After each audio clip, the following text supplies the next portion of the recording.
हे आपलं रिचवे 100+ पाणी है ना. आता हे आपलं साधं पाणी ओढ्याचं, हेच पाणी म्हणजे आपल्या विहिरीचं पाणी. बरोबर आहे. एक पाणी तुम्ही घ्या, एक मी घेतो.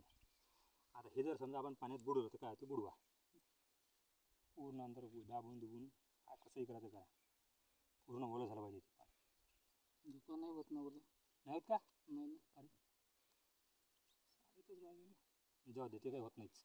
हो, कारण की धुक्यावर पाणी नाही राहत ना. बरोबर आहे. म्हणजे त्यावर कोणताही फवारा मारलात का मी ते का आता तेच पाणी हे वय, त्याच्यामध्ये आपण याचे 2-4 थेंब टाकले.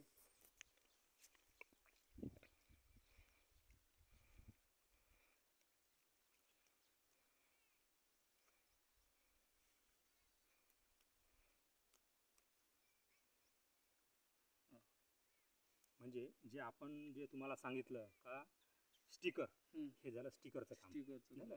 आता हे पाणी तर ठेवलं, त्या पाण्याचं तर काही घेण देणंच नाही, तरी ठेवून द्यायचं.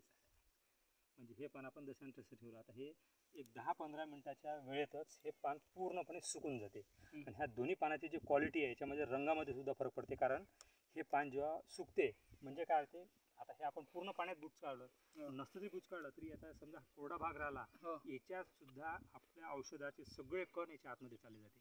म्हणजे मादा अंडीने जे अंडे जे दिले ते देते इथं खाली देते. बरोबर आहे. आता ते जे पिल्ले बाहेर येते किंवा अळी अंडे द्यायच्या त्यांना पानं खाते, तिनं पानाचा कोणताही भाग खाव, इथला खाव कुठचाही खाव, ती अळी मरून जाणेच ठरलेलं आहे. पण या बाबतीमध्ये हे पूर्ण कोरडच्या कोरडच राहते, त्यामुळे याला काही होत नाही. आता हे राहू दे असंच. आता मी तुम्हाला बोलता बोललो होतो की माती.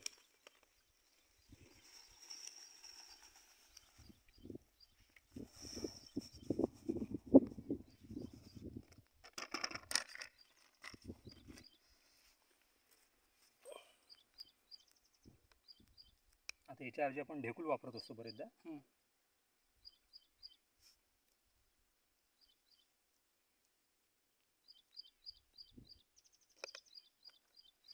आणि हे आपलं रिचवे 100+ पाणी.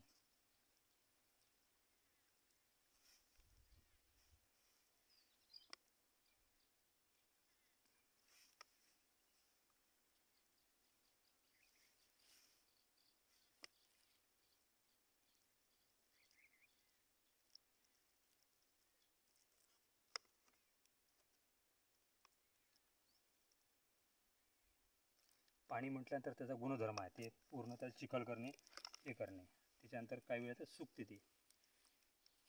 आता काय होते की जमिनीचा जो pH असते, म्हणजे त्यातला जो सामूहिक आपण क्षार म्हणतो, हे जर समजा प्रॉपर जर नसलं तर आपण कितीही महागाचे बियाणे टाका, ते त्याच्यात उगवतच नाही. जर माती भुसभुशीत राहिली तर मुळं, जे सोटमूळ आहे सगळ्यात पहिले कोणत्या झाडाचं, ते जोपर्यंत खाली जात नाही तोपर्यंत झाड वर वाढत नाही. आणि झाड जर पूर्णपणे वाढलं, आता आपल्याला माहिती आहे की साईडला सगळे मुळे आपण नांगरणी किंवा डवरे फिरवतो तर झाडाच्या मुळातून नाही घेत, थोडीशी जागा सोडतो, मग डवरे